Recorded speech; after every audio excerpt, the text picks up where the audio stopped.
The most important part of Photoshop one needs to learn to be able to blend exposures is to understand how layers and layer masks works. With layers and layer mask you can put your photos into separate layers into one Photoshop file, and with mask choose which part is visible from each photo. So let's take a look at an example of a finished photo.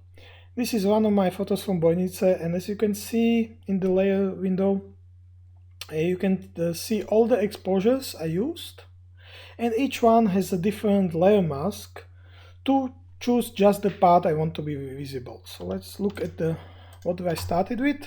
So let's see this one, the basic exposure, the bottom is very dark, the castle is very bright. So I started putting another exposures on top of it to brighten the foreground, to darken the background. When I had all, I had a nicely exposed photo. And then of course I did a few tweaks to the color, detail and other details of the photo. So let's look how layers work. Let's close this up and create a new file. Okay, we created a new file, and as you can see it will create one layer for you named background. If you don't see the layer window, just choose window layers and it will pop up. So let's create another layer. So we have two to work with. You either can go under layer, new layer, or much simpler, in the bottom right you get the new layer button. I click it and I get a new layer. This new layer is of course completely empty and transparent, as you can see from this pattern. This means transparent. So let's fill it up with the color. Let's switch the color, so I have blue as a foreground color, and with Alt Backspace I can fill the layer. You can of course use different ways to fill a layer, but the shortcut is always the quicker, and when one learns the shortcuts it goes quicker. Anyway, you can also use Ctrl and Backspace to fill with the background color. You have these two colors here, foreground and background. So Alt Backspace, foreground, Ctrl Backspace, background. Really makes work quicker. If you want one more shortcut, if you want to switch the colors down here, you can either click this arrow or just press X. Again, makes life much easier in the long run. So let's fill this back with the blue, with Alt Backspace, and let's look at the layers. So this is a normal layer and this is a background layer. A background layer is, you can work with it, but you cannot do few things with it, like you cannot rearrange it. If I try to move it up, it won't allow me. So what can I do? I can just double click on it and choose OK.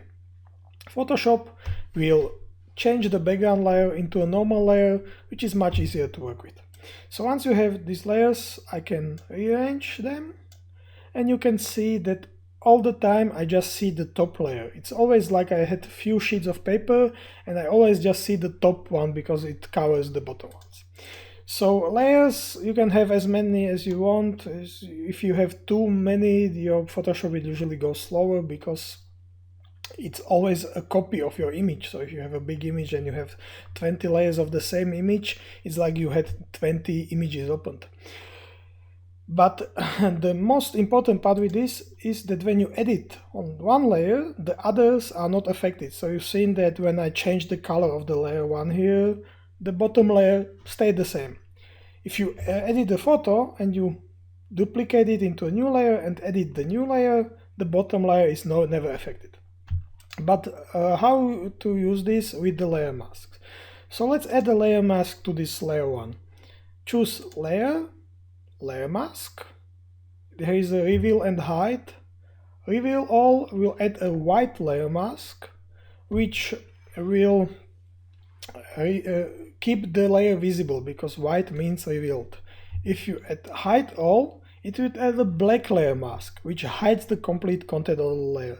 So let's try it. Hide all, and we get a black layer mask, and yeah, I see the bottom layer. I don't see this blue anywhere.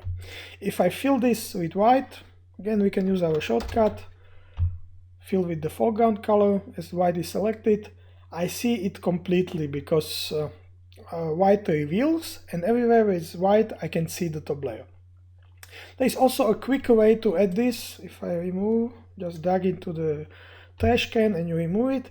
Much quicker way is this button down here which adds mask. If you just click it, you will get a white layer mask. If you hold the Alt key and click it, you get the black layer mask. So it hides the layer. Let's fill it with white so it reveals. So what can we do with this?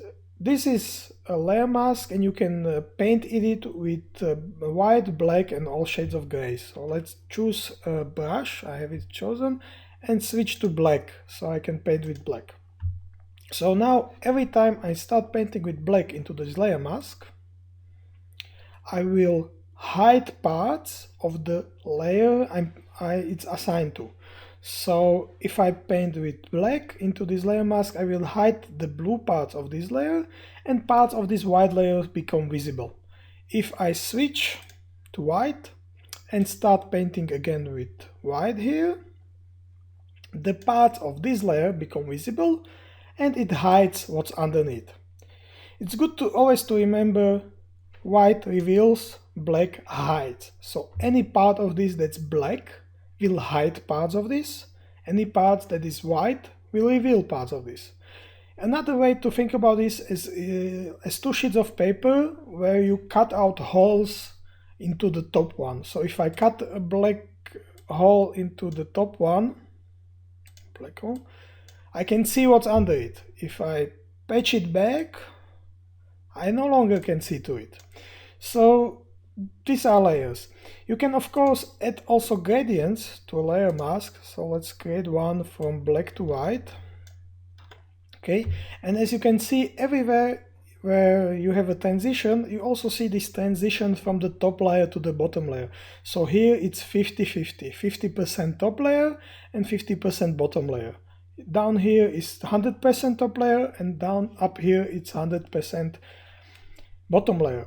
If you just want to see the layer mask, just alt click on it. If you do that, Photoshop will show you just the layer mask. To go back, alt click again. To hide the layer mask, shift click, you will see this big red X.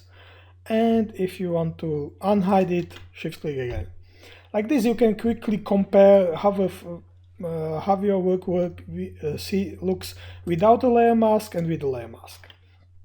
One more thing about the gradients in the layer mask, or if you have a very complicated layer mask, which can easily happen when you use luminance masking, as we will see later on, you usually don't want to draw directly into this mask.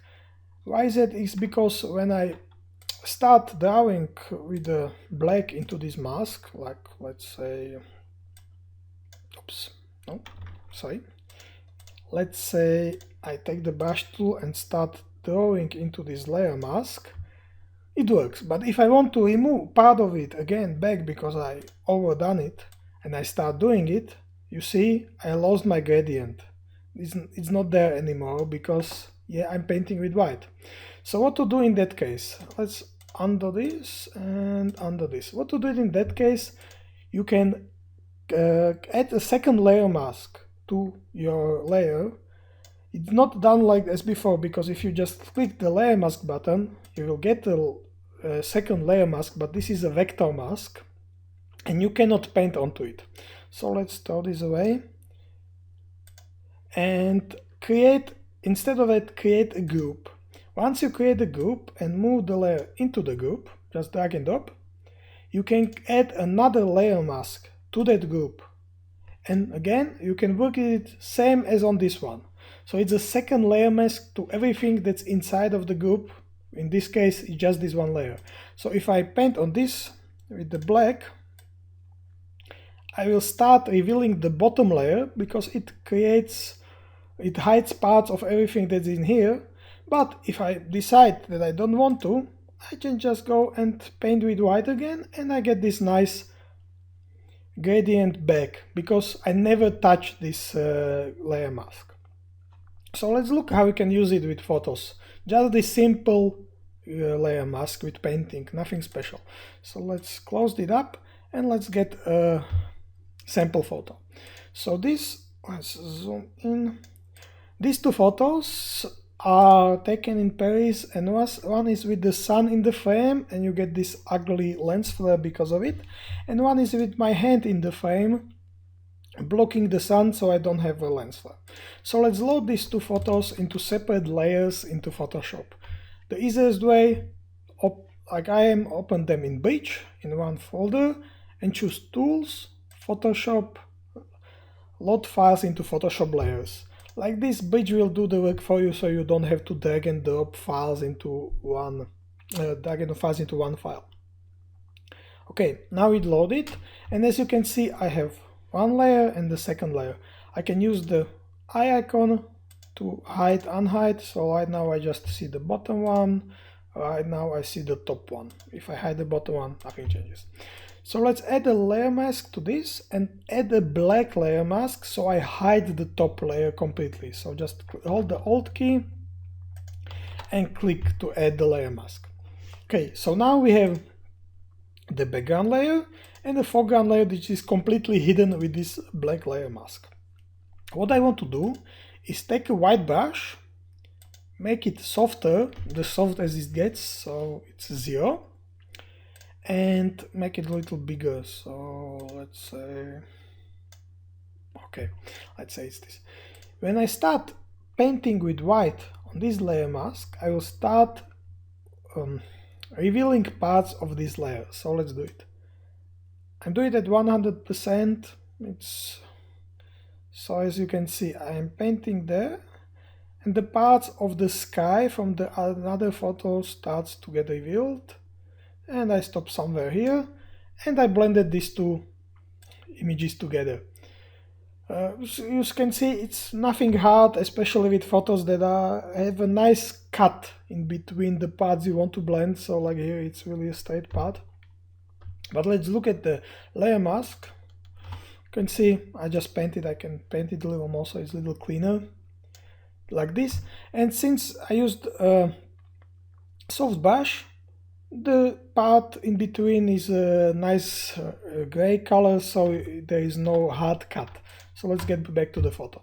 As you can see, this is without and this is with. This actually is how you, if you want to do a manual blending, that you just paint into the layer mask with the brush tool.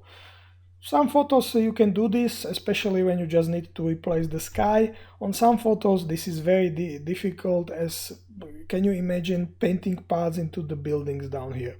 So that's where luminance masking comes in. So this is just the basic how you use layers, and let's look at luminance masking in the next video.